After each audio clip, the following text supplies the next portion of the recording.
வணக்கம். கோவையில ஒரு கல்லூரி மாணவிய 3 பேர் சேர்ந்து கூட்டு பாலியல் வன்கொடுமை செஞ்சிருக்காங்க. அத பத்தி தான் இன்னைக்கு டோட்டலா எல்லாருடைய பேச்சுமே அதுதாங்க. அவங்கள போலீசார் கால்ல சுட்டு அவங்கள புடிச்சிருக்காங்க. அந்த 3 வன்கொடுமை செஞ்ச நபர்களையும் புடிச்சிருக்காங்க. அவங்க கிட்ட விசாரணை மேற்கொண்டுட்டு இருக்காங்க. இதுல முக்கியமான ஒரு 2 தரப்பினுடைய ஒரு வாதம் என்னன்னு கேட்டீங்கன்னா, ஒரு பக்கம் நெறைய பேர் என்ன சொல்றாங்கன்னா, அந்த நேரத்துல ஒரு பெண்ணுக்கு ஆண் நண்பர் கூட என்னங்க பேச்சு? ஒரு பெண்ணுக்கு பாதுகாப்பு தானே முக்கியம். அந்த நேரத்துக்கு எதுக்கு இவங்க போய் அங்க இருக்காங்க? அதனால தானே இந்த குற்றம் நடந்திருக்கு அப்படின்னு சொல்றாங்க. இன்னொரு தரப்பு என்ன சொல்றாங்கன்னா, ஒரு பெண்ணுக்கு பாதுகாப்பு இல்லையா? ஏன் ஒரு பெண் தனியா நிக்க கூடாதா? ஒரு பெண்ணுக்கு ஒரு ஆண் கிட்ட பேசுறதுக்கு சுதந்திரம் இல்லையா? அப்படின்னு இன்னொரு தரப்பு பேசுறாங்க. ஆக மொத்தம் ஒரே ஒரு விஷயத்துக்காக தான் இந்த வீடியோ பதிவு. முதல்ல ஒரு பெண் தன்னை தானே பாதுகாத்துக்கிறதுக்கு முதல்ல ஒரு தற்காப்பு கலையை கத்துக்கோங்க. இது எல்லாருக்குமே தேவையான ஒரு விஷயம் தான். ஏன்னா இன்னைக்கு இருக்கிற காலகட்டம் அப்படி இருக்குதுங்க. எல்லாருமே நல்லவங்க நம்ம நம்பவே முடியாது. அதுல முக்கியமா அந்த ஆண் நண்பர் கூட பேசுறாங்கன்னு வச்சுக்கோங்களேன். பொதுவாவே ஒரு பெண் ஒரு ஆண் நண்பர் கூட பேசுறாங்க அப்படின்னா அவங்க நல்லவங்களா தான் இருப்பாங்க அப்படின்னு நம்ம சொல்லவே முடியாதுங்க. ஒருவேளை அவங்க நல்லவங்களாவும் இருக்கலாம். ஒருவேளை அவங்க ஏமாத்தி கூட்டிட்டு போறாங்க, அவங்களே பேசி ஏதாவது ஒரு பிளான் பண்றாங்கன்னு வச்சுக்கோங்களேன். அந்த மாதிரியான சிச்சுவேஷன்ல ஒரு பெண் தன்னை தானே காப்பாத்திக்கிறதுக்கு முதல்ல ஒரு தற்காப்பு கலையை கத்துக்கணும். 2வது விஷயம், பெண்ணை பாதுகாப்பா இருக்க சொல்லணும். பெண்ணை நைட் நேரத்துல வெளியில போகக்கூடாதுன்னு பெண்களுக்கு ஏகப்பட்ட அறிவுரைகளை சொல்ற நாம, சில பேர் தான் வீட்டுல இருக்கிற ஆண் பிள்ளைகளை ஒழுங்கா வளர்க்க சில பெற்றோர்கள் தவறிடுறாங்க. செல்லம் கொடுத்து பிள்ளைகளுக்கு எல்லாமே கேட்கறதெல்லாம் வாங்கி கொடுக்கறது, பைக் வாங்கி கொடுக்கறது, ஃபோன் வாங்கி கொடுக்கறது, பிள்ளை ஏதாவது தப்பு பண்ணிட்டா கூட போனா போகுதுன்னு சொல்லி மன்னிச்சு விடுறது.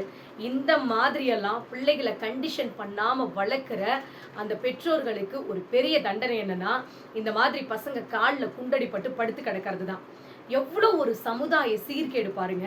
20, 21 வயசுல 2 பேரு, இன்னொருத்தர் 30 வயசு. அந்த மாதிரியான வயசுல இருக்கிற இளைஞர்கள், இந்த சமுதாயம் எந்த அளவுக்கு சீர்கெட்டு போயிட்டு இருக்கு பாருங்க. இந்த இளைஞர்கள் எந்த அளவுக்கு வெறிச்செயல் மனசுல இருந்துச்சுன்னா அந்த பிள்ளைய புடிச்சிட்டு போய் பாலியல் வன்கொடுமை பண்ணியிருப்பாங்க. நிறைய பேரோட ஆதங்கம் என்னன்னு கேட்டீங்கன்னா, அவங்களெல்லாம் என்கவுண்டர் பண்ணியிருக்கணும் சார் அப்படின்னு தான் நிறைய பேர் சொல்றாங்க.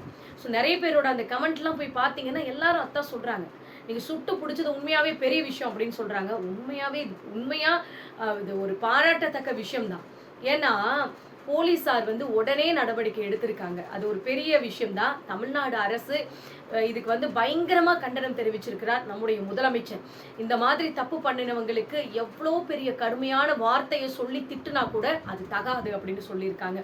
அந்த அளவுக்கு வெறி செயல் பண்ணியிருக்கிற இவங்களுக்கெல்லாம் சரியான தண்டனையை கண்டிப்பா வழங்குவீங்க அப்படின்னு நாங்க நம்புறோம். ஆனா இதுக்கு முன்னால நடந்த பொள்ளாச்சியில நடந்த சம்பவம் நம்ம எல்லாருக்குமே தெரியும். அது எவ்வளவு பெரிய இஷ்யூ ஆச்சு. அதுக்கு எவ்வளவு பேர் மூடி மறைச்சாங்க அப்படிங்கிறது நம்ம எல்லாருக்குமே நல்லா தெரிஞ்ச ஒரு விஷயம்தான்.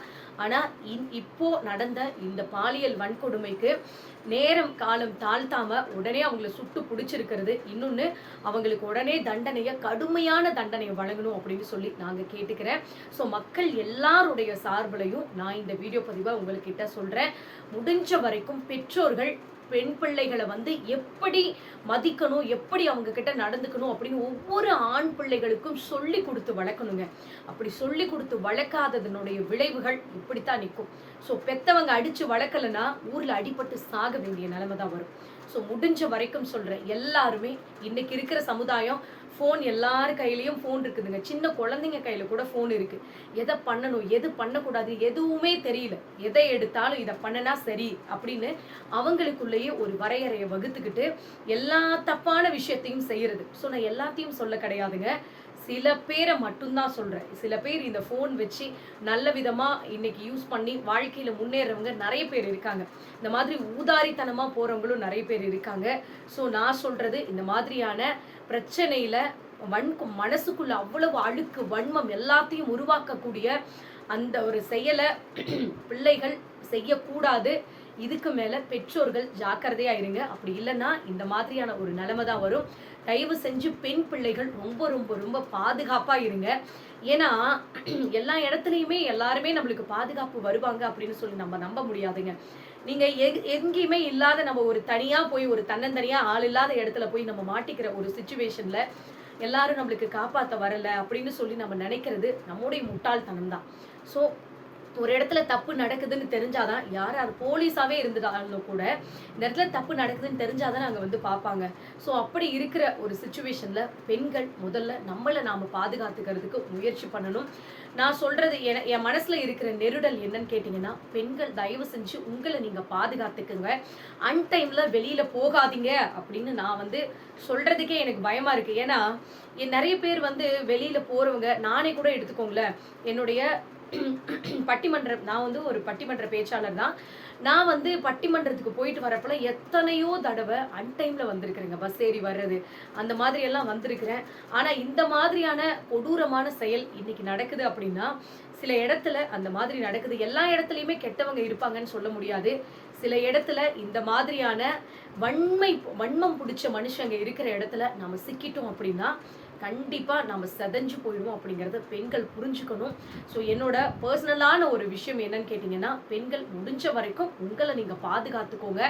அதுக்கு எப்படி இருக்கணும், மேக்சிமம் அன்டைம்ல ரொம்ப யாரும் இல்லாத இடத்துக்கு போறது, அந்த மாதிரியான விஷயங்களை அவாய்ட் பண்ணிக்கிறது நல்லது நான் நினைக்கிறேன்.